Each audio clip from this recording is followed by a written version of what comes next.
ಅರಳೆಲ್ಲ ಉದುರೋದು ಕಡಿಮೆ ಆಗೈತೆ. ಅರಳೆಲ್ಲ ಚೆನ್ನಾಗಿ ಕಟ್ಟಿ ಸರ್.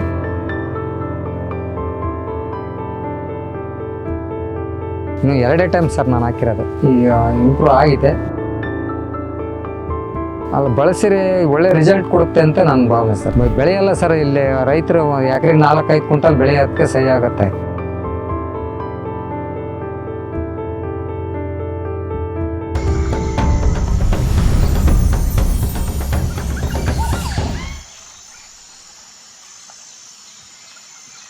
ನಮಸ್ತೆ ಸರ್.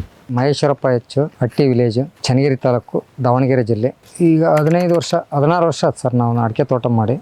ಕಾಳು ಮೆಣಸು ಹಾಕಿದ್ದೀವಿ, ಬಾಳೆ ಹಾಕಿದ್ದೀವಿ, ಅಡಿಕೆ, ತೆಂಗು, ವೀಳ್ಯದೆಲೆನೂ ಹಾಕಿದ್ದೀವಿ ಸರ್. ಅಲ್ಲ ಅನ್ಸುತ್ತೆ ಸ್ವಲ್ಪ. ಇದಕ್ಕೂ ಮುಂಚೆ ಗದ್ದಲ ಇತ್ತು, ತೆಂಗಿನ ತೋಟ ಇತ್ತು ಸರ್. ತೆಂಗಿನ ತೋಟದಲ್ಲಿ ಅಡಿಕೆ ಮಾಡಿ ತೆಂಗಿನ ತೋಟ ತೆಗೆದ್ವಿ. ಅಡಿಕೆ ಫಸಲಿ ಬಂದಮೇಲೆ ಸ್ವಲ್ಪ ಫಸಲು ಕಡಿಮೆ ಇತ್ತು ಸರ್. ಕಳೆನಾಶಕ ಹೊಡಿಬೇಕು ಅಂತ ಹೊಡಿತಾರೆ ಸರ್ ಎಲ್ಲ. ಇದಕ್ಕೆ ನಾವು ಹೊಡೆಸ್ಬಾರ್ದು ಅಂತ ಹೇಳಿದ್ರು, ನಾವು ಚಾಲ್ಟ ಇರೋದಕ್ಕೆ ಹೊಡೆಸಿದ್ವಿ. ಅದಲ್ಲ, ಇದು ಅಣಬೆ ರೋಗ ಬಂದಿತ್ತಲ್ಲ ಸರ್, ಅದು ಉದ್ದೇಶಕ್ಕೋಸ್ಕರ ಹೊಡೆಸ್ರಿ, ಕ್ಲೀನ್ ಮಾಡಿರಿ ಅಂತ ಹೇಳಿದ್ರು, ಕ್ಲೀನ್ ಮಾಡಿಸಿದ್ವಿ. ಮನೋಜ್ ಅಂತ ಅವ್ರ ಹೆಸರು. ಇಲ್ಲೇ ಚನ್ನಗಿರಿ ಇದ್ರೆ ನಮ್ಮ ಸ್ನೇಹಿತರದೇ ಪೊಲೀಸರು, ನಮ್ಮ ಹಳೆಯರೇ ಇದ್ದಾರೆ. ಅವರು ಇದು ಮಾಡಿ ನಮ್ಮ ಮನೋಜ್ ಅಂತ ಪರಿಚಯ ಮಾಡಿಕೊಟ್ರು. ಅವರು ನಮಗೆ ಕೊಡ್ತಾರೆ ಸರ್.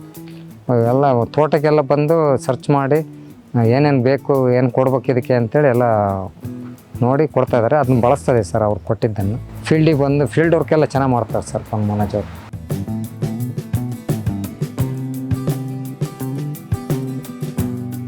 ಈಗ ಇದು ಡಾಕ್ಟರ್ ಸಾಯಿಲ್ ಬಳಸಿದ ಮೇಲೆ ಒಂದು ಸ್ವಲ್ಪ ಇಂಪ್ರೂವ್ಮೆಂಟ್ ಕಾಣ್ತಾ ಇದೀವಿ. ಇನ್ನು 2 ಟೈಮ್ ಸರ್ ನಾನು ಹಾಕಿರೋದು. ಈಗ ಇಂಪ್ರೂವ್ ಆಗಿದೆ. ನಾವು ಕೊಟ್ಟಿಗೆ ಗೊಬ್ಬರ ಬೇರೆ ಏರಿದ್ದೆ ಒಂದು 10 ಲೋಡ. ಅದು 2 ಕೆಲಸ ಮಾಡಿ ಸರ್. ಈಗ ನೆಕ್ಸ್ಟ್ ಇನ್ನು ಇಂಪ್ರೂವ್ ಮಾಡ್ಬೇಕು ಅಂತ ಆಸೆ ಐತೆ. ಅರಳೆಲ್ಲ ಉದುರೋದು ಕಡಿಮೆ ಆಗೈತೆ. ಅರಳೆಲ್ಲ ಚೆನ್ನಾಗಿ ಕಟ್ಟಿ ಸರ್.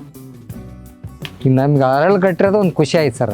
ಚೆನ್ನಾಗಿ ಅರಳುಗಟ್ಟಿತೆ 2 ಟೈಮ್ ಹಾಕಿದ್ಮೇಲೆ. ಖರ್ಚು ಆ ಥರದ್ದೇನು ದೊಡ್ಡ ಖರ್ಚು ಬರಲ್ಲ ಸರ್. ಈಗ ನಾವು ಎಲ್ಲ ಬಳಸ್ತಿದ್ದೀವಲ್ಲ, ಕೆಮಿಕಲ್ಗಳು ಬಳಸ್ತೀವಲ್ಲ, ಆ ಥರದ ಖರ್ಚು ಏನು ಬರಲ್ಲ ಸರ್. ಇದು ಪರವಾಗಿಲ್ಲ, ಬಳಸ್ಬೋದು. ಅಲ್ಲಿ ಬಳಸಿರಿ ಒಳ್ಳೆ ರಿಸಲ್ಟ್ ಕೊಡುತ್ತೆ ಅಂತ ನನ್ನ ಭಾವನೆ ಸರ್. ಎಲ್ಲ ರೈತರು ಇದನ್ನು ಮಾಡಿದರೆ ಒಳ್ಳೆ ರಿಸಲ್ಟ್ ತಗೋಬೋದು ಅಂತ. ಬೆಳೆಯಲ್ಲ ಸರ್, ಇಲ್ಲಿ ರೈತರು ಎಕರೆಗೆ 4-5 ಕ್ವಿಂಟಲ್ ಬೆಳೆಯೋದಕ್ಕೆ ಸಹಿ ಆಗುತ್ತೆ. ಇದನ್ನು ಬಳಸೋದ್ರಿಂದ ಹೆಚ್ಚಿಗೆ ಇಳುವರಿ ತೆಗಿಬೋದು ಅಂತ ನನ್ನ ಭಾವನೆ ಸರ್.